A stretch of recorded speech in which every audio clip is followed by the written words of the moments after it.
The rest of the story. You know what a refund service is? It's a company that evens the score when a merchant has accidentally overcharged, a company employed by the merchant to make refunds to his overcharged customers. Well, this next is from the National Refund Clearinghouse. It's a corporation in New York State.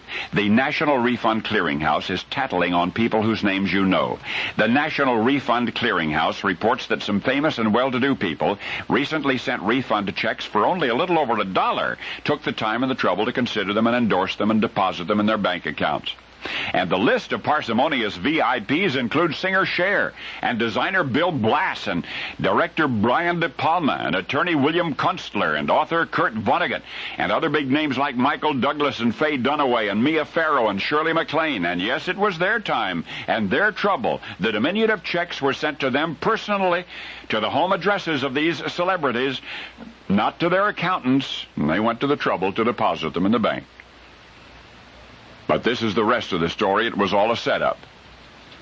Oh, there is indeed a National Refund Clearinghouse, fully and legally incorporated, and yet it was set up for the sole purpose of seeing just how many of these well-heeled are also tight-fisted. The perpetrator of the clever hoax was Spy magazine, and their initial list was comprised of 58 famous people. They all received the same letter. Dear so-and-so, our records show that you were overcharged $1.11 for services rendered in 1988 due to a computer error. Enclosed is a check to make up the difference. We apologize for any inconvenience this may have caused you sincerely.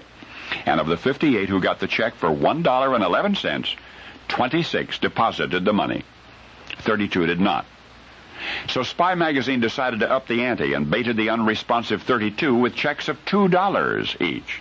And 6 of them, including Candice Bergen and Richard Gere and Carly Simon, took the bait. Now the schemers turned their attention to the original 26 respondents, the ones who took the money and ran. Each would receive another check, a second supposed refund check, this one for only 64 cents.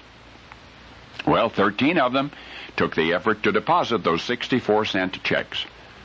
Mike Nichols, Bill Kunstler, and Cher. Then the ultimate challenge. Spy magazine wrote those remaining 13 again under the auspices of the National Refund Clearinghouse, sending each a check for 13 cents. Now, each of these was sent a check for 13 cents. This time, the required effort obviously outweighed the reward, and the refund checks for 13 cents were summarily rejected by all but two. By all but 2 of these rich people, 2 celebrities on the original list, who had accepted and deposited every amount sent to them by the National Refund Clearinghouse, 2 and only 2 considered and endorsed and deposited that last check in the amount of 13 cents, 2 whose names I've not yet mentioned. For every man, it seems, has his price. And rarely but sometimes, it's a little more than a dime, as apparently it is for the 2 who deposited their checks, multimillionaires Adnan Khashoggi and Donald Trump. And now you know the rest of the story.